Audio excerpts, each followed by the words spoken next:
은유의 시학 21번째 강의가 되겠습니다. 앞서 우리가 이 은유의 시학에서 은유와 상상의 관계를 두 번에 걸쳐서 상상이란 무엇인가, 또 상상에는 어떤 유형들이 있는가, 뭐 이런 문제들을 다뤄봤습니다.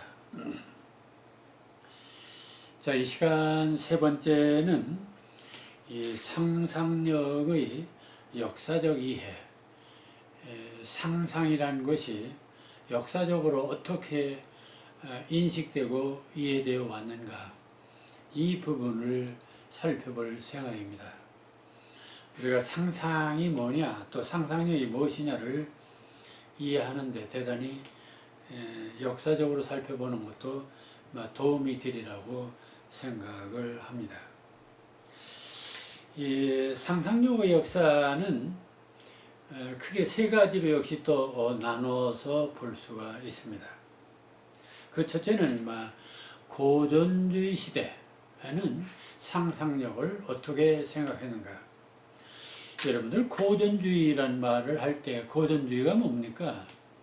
고전 글자 그대로 고전을 중시한다. 그러면 이 고전이라는 모델을 중시하는 시대죠.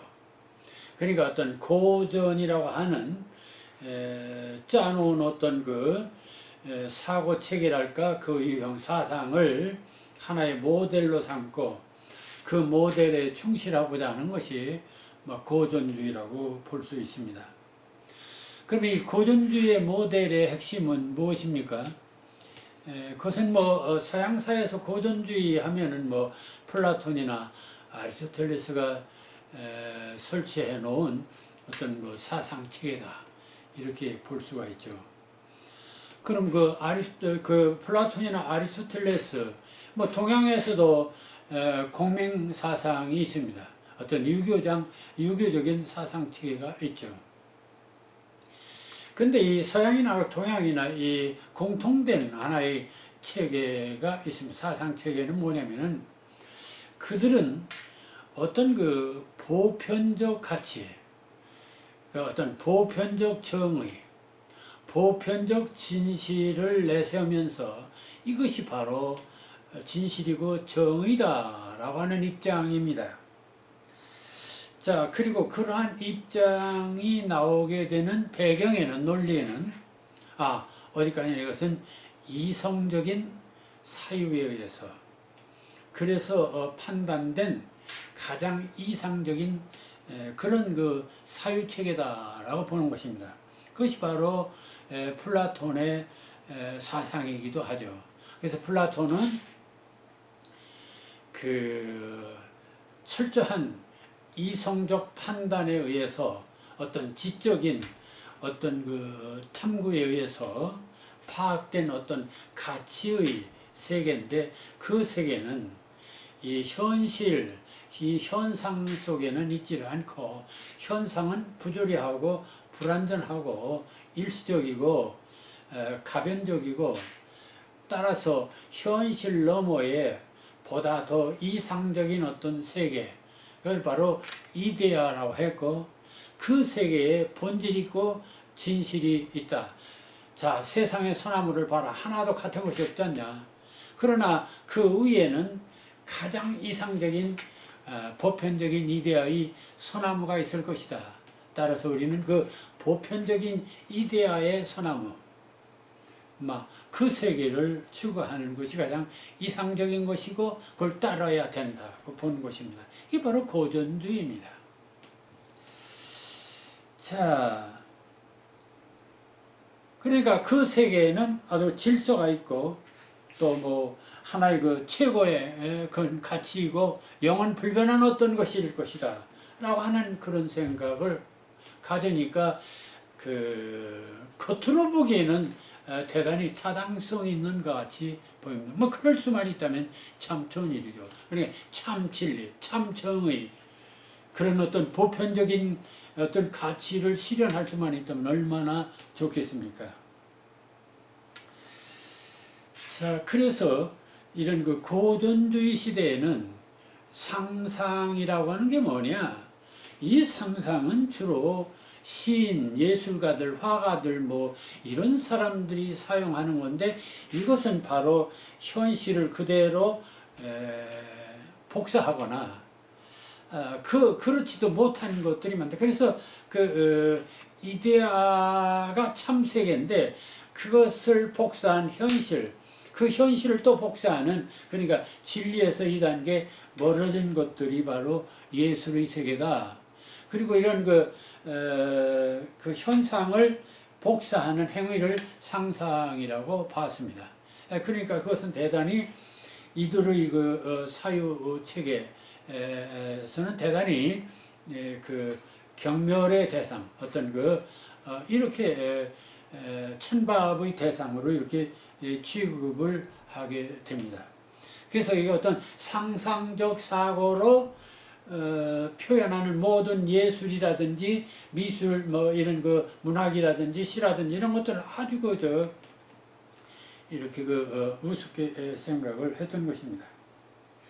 자, 이런 것들을 우리는 뭐 관념론이라든지 뭐 또는 뭐 고전주의 뭐 이렇게 얘기를 하고, 그렇기 때문에 그 개개인의 어떤 구체적인 어떤 상상력이나 이미지나 이런 것들은 아주 그림자에 속하고 모방에 속하고 뭐 이래서 무가치한 것으로 해서 아주 이 상상력을 인정하지 않았고 억압했습니다.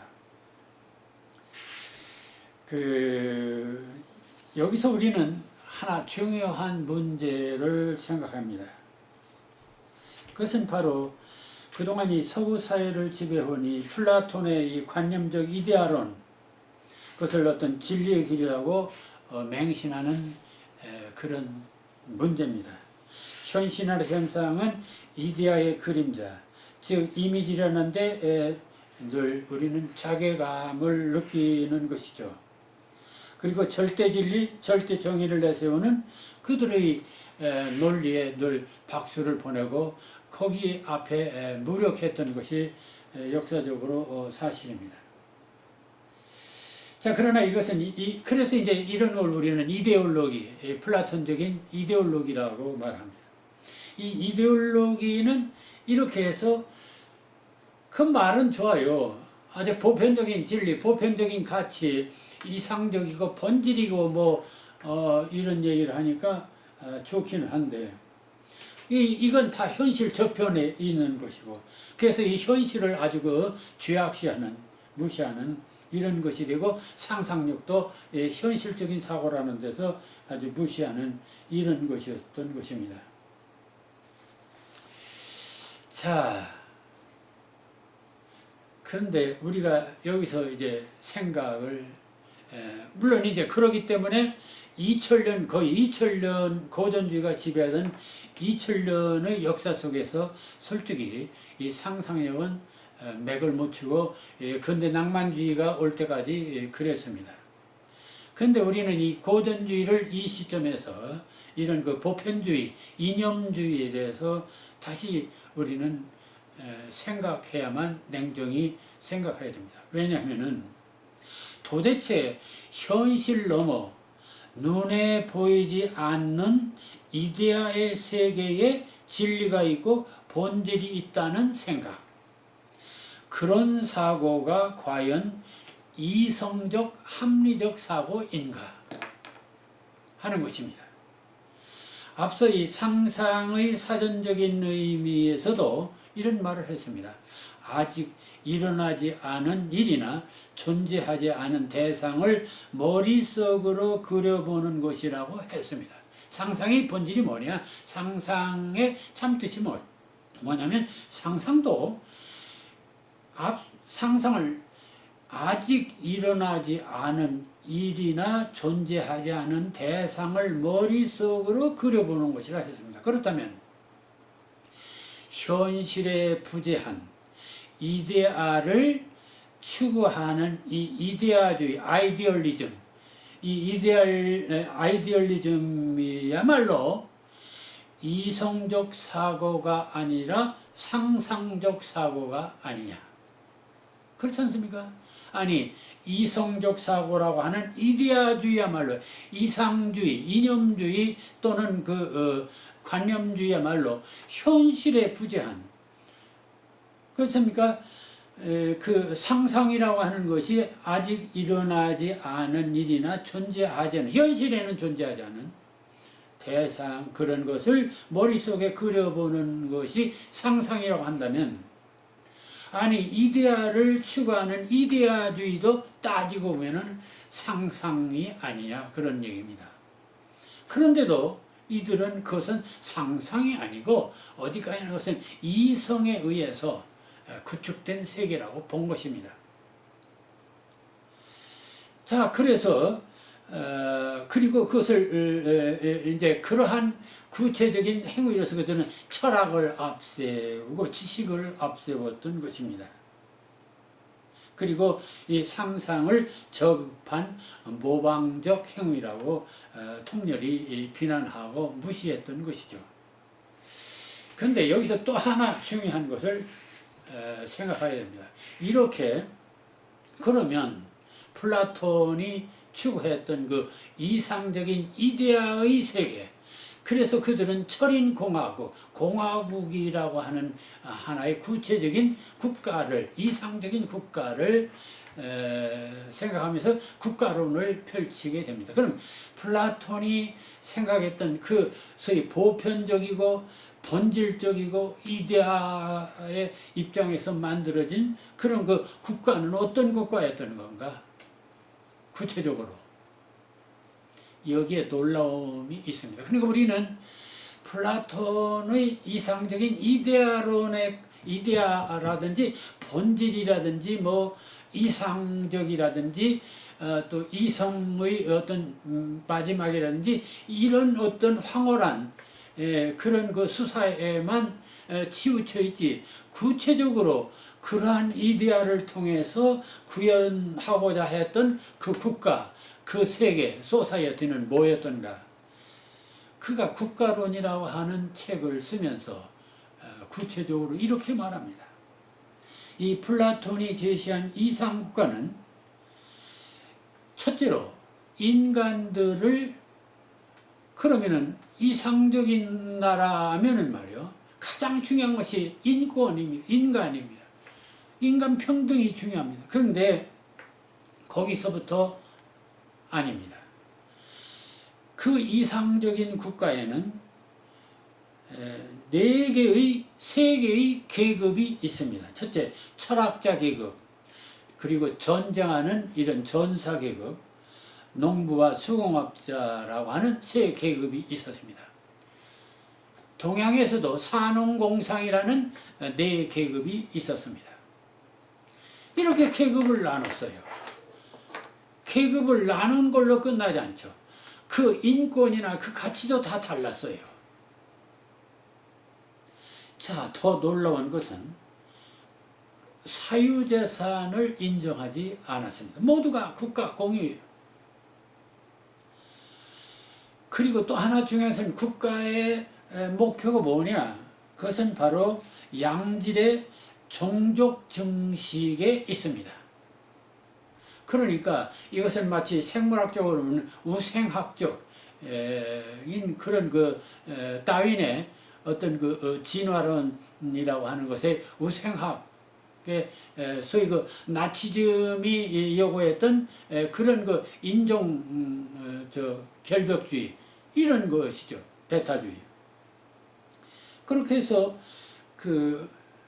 우생한, 양질의 남자, 양질의 여자만 서로 마음대로 결혼하고 마음대로 자식을 낳을 수 있고, 그럼 자식도 공유제입니다. 그러니까 가족제가 아니라 공유제, 그러니까 사유재산 인정하지 않고 사적인 삶을 인정하지 않았던 것입니다. 자, 그러니까 예술도 마찬가지, 예술도 주제가 정해집니다. 반드시 오직 획일적인 주제만 드러내야 되고 개인의 오락도 인정하지를 않았습니다. 자, 그렇다면 이게 뭡니까? 과연 유토피아, 이상적인 세계입니까? 그 이상적인 세계가 아니라 지옥 같은 세상이죠. 그래서 우리는 이것을 디스토피아라고 말합니다. 따지고 보면 이것은 말이요. 그러니까 이데올로기를 추구하는 이념주의가 그 자체는 아주 화려한 것 같은데 그러나 실제 구체적으로 운영하고 있는 세계에서는 계급주의가 있고 사유재산이 인정치 않고 개인의 자유가 허락되지 않고 그러니까 상상력이란 개인의 어떤 무한의 상상력이 있을 수 없습니다. 문학예술도 일정한 주제만을 드러낼 수밖에 없는데 그렇다면 오늘날의 국가주의 또 무신론 사회주의 그런 것들의 그런 그 원형을 보는 느낌이 있습니다. 자, 그래서 여기서 좀 탈출하고자 해서 아리스토텔레스가 등장해서 이제 은유론을 얘기하고 하는데 그런데도 이 아리스토텔레스마저도 오히려 자연을 그러니까 보편적인 진리가 어떤 이데아의 저 높은 세계에 있는 게 아니라 현실인데 그 현실은 뭐냐? 자연이라고 봤습니다. 바로 자연이 바로 하나의 질서고 자연이야말로 최고의 진리라고 봤던 것이죠. 자, 그런데 문제는 이 아리스토텔레스도 문제였습니다. 그는 이 상상력을 그렇다면은 아리스토텔레스는 상당히 상상력을 인정했을 것 같은데 은유도 인정하고 그런데 불행하게도 아리스토텔레스는 문학에서 예술에서 특별한 제도를 만듭니다. 그것이 바로 문학에는 처음, 중간, 끝이 있어야 되고 예를 들어서 동양에서는 기승전결이 있어야 되고 등장인물도 갈등이 있어야 시간, 장소가 있어야 사건이 통일돼야 되고 이런 여러 가지 규칙을 만들어요. 소위 율법을 제도를 만듭니다. 그리고 그 제도의 틀 속에 들어가야만 그것을 이상적인 것이라고 생각했던 것입니다. 그건 동양에서도 마찬가지입니다. 그래서 동양에서 예술의 정형시라든지 이런 것들이 발달한 이유도 바로 그런 것이고 그 주제가 획일적인 것도 마찬가지입니다. 그리고 또 하나 놀라운 것은 이런 그 이데올로기적인 그 이상국가에서는 말이요. 그런 제도에 따르지 않을 경우, 그것을 아주 무시하고 천대하고 학대하고 소위 요즘 말하는 편가르기를 하고 증오하고 이런 것이죠. 이 동양에서도 마찬가지로 그래서 고전 문학에서는 주로 정형적인 문학이 발달할 수밖에 없었습니다. 그리고 서양에서도 역시 정형적인 것이었죠. 우리가 잘 아는 시조도 그 중에 하나다 이렇게 볼 수 있는 내 것이 무엇이냐 하니 수속과 성죽이라 동산에 다루르니 그도 반갑고야 두어라 이 다섯 밖에도 더하여 무엇하리. 형식적인 제도도 중요하지만 그 내용에서 수속과 성죽탈 이런 것들이 고정된 이런 소재나 주제가 될 수밖에 없었던 그러니까 상상력이 제한되어 있었다 하는 한계를 금할 수가 없었습니다. 다시 말하면은 상상력이 고전주의 또는 획일주의, 전체주의, 국가주의, 사회주의 이런 속에서는 무한한 상상력이라는 것이 인정될 수가 없다라는 얘기입니다. 자, 그래서 이 상상력이 개방된 것은 바로 이 낭만주의 시대에 와서 이제는 그런 이성 중심이 아니라 어떤 감성 중심 또는 상상 중심 시대로 전환하게 됩니다. 그러니까 이성의 소나기에 놓여 있던 상상력이 비로소 완전히 해방된 것은 낭만주의 시대다. 낭만주의란 뭐냐? 현실을 떠나 또는 다른 세계로 진입하여 멀린 것, 낯선 것, 무한한 것을 동경한다. 물론 현실을 떠난다 또 이런 비현실적이다 이렇게 얘기할 수도 있지만 여기는 상상력의 자유로움, 개인의 어떤 자유, 어떤 개성, 이것을 최고로 생각하는, 그래서 어떤 자연스러움, 환상, 초월, 이런 모든 것들을 허용하는 사고가 바로 이 낭만주의적 사고입니다. 그러게 낭만주의 사고는 무한히 다양한 어떤 그런 그 사고 형태로 상상력이 나타날 수 있고, 거기에 무한한 다양한 창조가 나오죠. 거기는 공상도 있을 때고 뭐 환상도 있을 때고 뭐 여러 가지 다양한 것들이 나올 수 있습니다. 자, 이러한 상상력에 대한 인식은 르네상스 이후부터인데, 영국의 예를 들어서 시드니는 신이 무의 상태에서 세상을 창조했다면 시인은 세상에 없는 형상들을 상상력을 통해서 만들어내는 제2의 창조자다. 그러니까 이제 경험주의 철학자 베이컨은 철학이 이성적인 지식을 통해 형성되는 것이라면 문학은 상상력을 통해서 형성되는 것이라고 했다. 여기서 보면은 그 상상력은 문학 쪽에만 속하는 것으로 아직 베이컨에는 있었던 것입니다. 그러나 이 낭만주의, 그러니까 르네상스 시대 얘기고 낭만주의 시대에 와서는, 그러나 낭만주의 시대에 이르러서는 상상과 이성의 대등한 관계나 상호보조적인 관계에 만족하지 않고 인간의 참다운 생활태도, 생활에서도 또는 어떤 적어도 그 예술에서 이성을 아주 제하던가 극히 부차적인 역할만을 맡기고자 했다. 그래서 이제 시인 이 블레이크 같은 사람은 상상만이 본질적 실제에 도달할 수 있다고 주장했다. 뭐 여기까지 도달하게 됩니다. 다시 말하면 이 뛰어난 상상력, 이것이 바로 인간에게 가장 중요한 것이고, 오히려 진리니 보편성이니 하는 과거에 이런 것이 이성력에서 도달하는 게 아니라 오히려 상상력에서 도달할 수 있는 것이라고 하는 데까지 이르게 됩니다.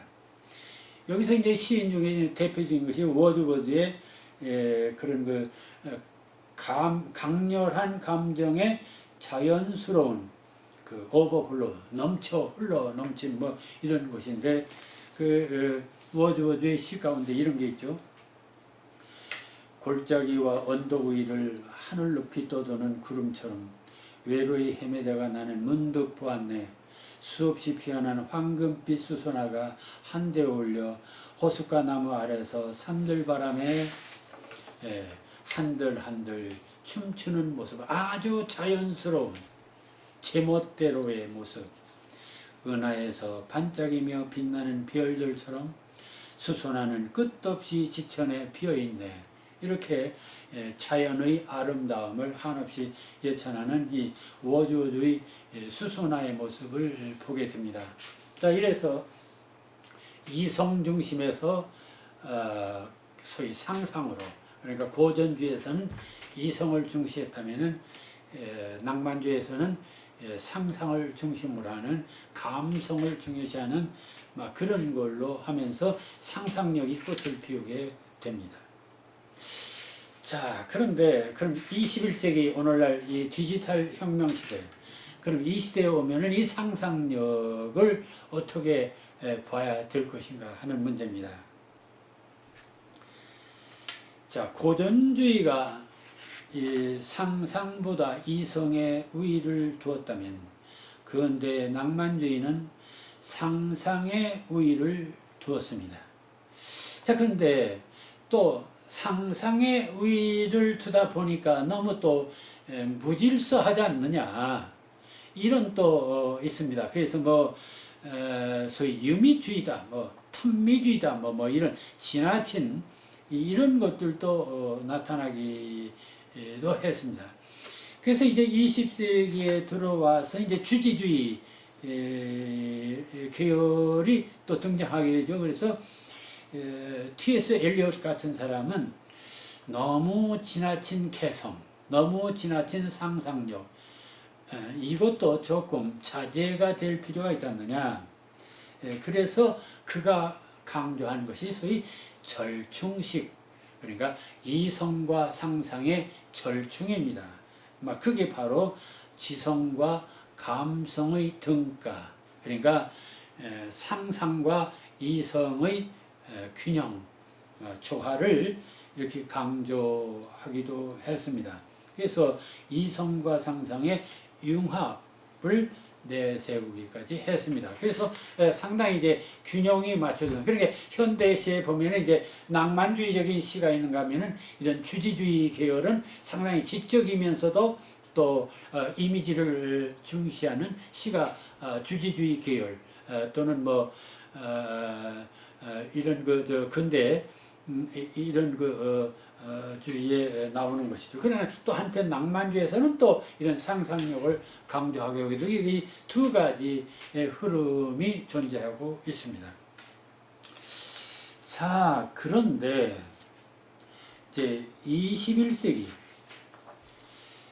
시는, 그러니까 인류 문명사는 감성을 앞세운 상상력과 이성을 앞세운 지식과 테크놀로지의 두 바퀴가 앞서거니 뒤서거니 하면서 현대까지 달려왔다고 보는 것입니다.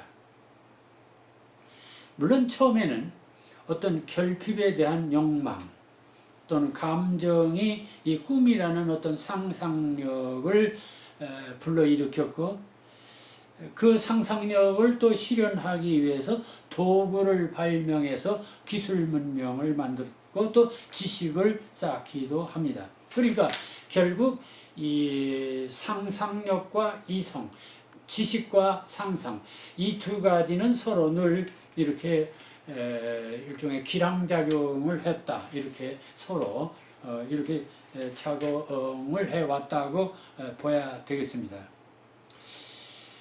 자, 그래서 어쨌든 이 상상력의 기술을 개발했기 때문에 기술 중심의 사회가 근대를 형성하고 있고, 그래서 이 근대적 인간형을 우리는 보통 그 호모 파베르, 그러니까 도구적 인간이라는 말을 쓰기도 합니다. 따라서 이 도구적 인간이란 말 속에는 기술이 앞서고 또 상상력이 조금 약화되는 느낌이 없지 않아 있습니다. 자, 그런데 이 21세기 소위 컴퓨터를 기반으로 하는 이 디지털 테크놀로지, 자, 이 세계는 이 보이지 않는 것을 표상하는 능력으로서의 고전주의적 상황. 그렇지 않습니까? 지금까지 우리가 고전주의 하면은 지금까지 없던 것을 새롭게 이렇게 머릿속에 그려내는 것이라고 했는데,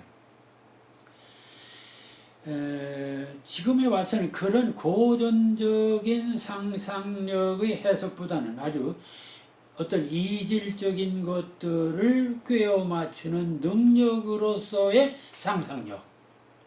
그러면 이질적인 것들을 꿰어 맞추는 것은 단순히 과거 경험들의 이질적인 것만이 아니고 현재 우리가 사용되고 있는 지식이나 모든 기술들의 이질적인 것들도 함께 꿰어 맞추는 이런 기술. 그렇다면은 이질적인 것들을 끼워 맞추는 기술이야말로 하나의 상상이죠. 자, 그러니까 이 지식의 무한한 생산과 유통이 진행되는 이 지식정보 사회에서 지식 그 자체보다 지식과 지식들이 융합하여 새로운 것을 창출하는 상상력이 더 중요시되고 있다라는 사실입니다. 자, 그러니까 이 지식 데이터들이 상상력을 통해서 서로 충돌하고 결합되고 융합될 때 새로운 생각, 새로운 기술, 새로운 문화가 창조될 수 있다는 것입니다. 따라서 그렇다면은 이러한 이질적인 것들의 융합 또는 재구성, 연결, 우리는 요즘 연결을, 그런 것들의 연결을 네트워크이란 말을 쓰고 있죠. 그러니까 그런데 그런 네트워킹의 능력이 어디서 나오는 거냐 하는 것입니다. 그게 바로 상상력이 아니냐. 그러니까 상상력은 곧 현대 기술 사회에서 융합의 기술이란 말이 됩니다.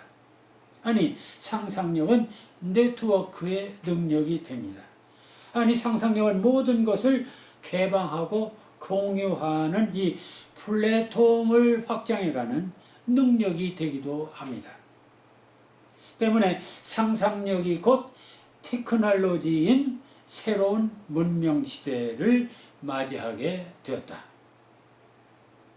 바야흐로 이 호모, 그래서 이러한 이 현대를 호모 이마기난스, 다시 말하면 그 과거에는 호모 페이버, 도구를 만드는 인간이었는데 오늘날은 이마기난스, 이미지난스, 그러니까 이미지를 사용하는 인간, 그러니까 상상하는 인간의 시대가 접어들게 되었다는 얘기입니다. 그러니까 이제는 뭐 상상력이 왕국인 시대, 정말 바야흐로 상상력의 제국 시대가 되었다는 것입니다. 그러니까 이성과 지식을 바탕으로 한다는 기술 문명에서조차 상상력이 얼마나 중요한 것인지를 그 현대 천재 과학자 아인슈타인은 일찍 이런 말을 했습니다.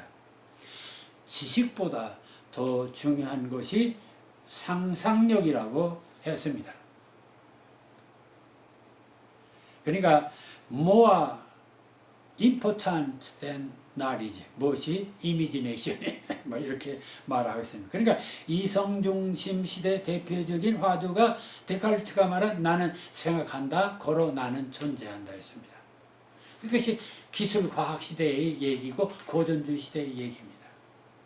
그런데 오늘날 이 소위 인터넷, 컴퓨터 이런 그 전자문명 디지털 시대에는 그것이 아니라 나는 상상한다, 고로 나는 존재한다. I imagine, therefore I am. 나는 상상한다, 고로 나는 존재한다. 이러한 명제가 현실화되고 있다는 사실입니다. 그러니까 지식이 기술을 낳고 이념이 정의를 낳는 것이 아니라 상상이 지식을 낳고 기술을 낳고 이념을 낳고 정의를 낳을 수 있다는 얘기입니다. 자, 이쯤 되면 오늘날 우리 사회에서 떠들고 있는 이념이니 사상이라는 것도 상상의 한 방식일 뿐입니다. 따라서 이것은 고전주의 시대 플라톤주의가 그랬듯이 이념이란 이데아를 보편적인 진리로 위장한 일종의 혹세무민하는 것일 뿐입니다. 자, 그런데도 이 땅에는 아직도 뭐 좌익이다, 우익이다, 진보다, 무슨 뭐 보수다, 이따위 그런 그 이념에 허황된 그 플레임을 만들어서 이념 투쟁을 한다는 것이 얼마나 시대착오적인 것인가. 세상은 이렇게 소위 그 나는 상상한다, 고로 존재한다라고 하는 호모 이마기난스 시대에 우리는 아직도 보수냐 진보냐 하는 이념 타령을 하고 있다는 얘기입니다. 따라서 이런 이념의 플레임 가지고 무슨 정치하고 경제하고 뭐 한다고 하는 이런 논리는 이 자유로운 상상 속에 무한한 발전과 창조적 전진을 가로막는 그런 역사 악이다, 이렇게 말할 수 있습니다. 이게 바로 사실 그래서 현대에서 보다시피 독재국가니 국가주의 사회니 또는 사회주의 국가들이 끝내 퇴보하는 이유가 거기에 있습니다. 바로 상상력을, 무한한 상상력을 제한하기 때문에 그렇습니다. 자, 우리는 고전주의 시대의 상상력을 억압했던 그런 그 고전주의 오랜 역사를 봅니다. 자, 근대에 와서는 이제 그 상상력이 개방됩니다. 한때는 기술의에 있어서 상상력이 부시되는 것 같지만은 그러나 20세기 또 이런 그 컴퓨터와 또 인터넷과 이런 디지털 세상이 오면서 완전히 세상은 상상력이 지배하는 그런 시대가 되어버리고 말았습니다. 따라서 이건 문학이나 예술에서 떠들 수 있는 구호가 아니라 오늘날 삶, 오늘날 문명 속에서 상상력의 역할이 얼마나 중요한 것인가를 우리는 다시 한번 반성하고 각성해야 할 때가 되었다. 이렇게 말씀을 드리겠습니다.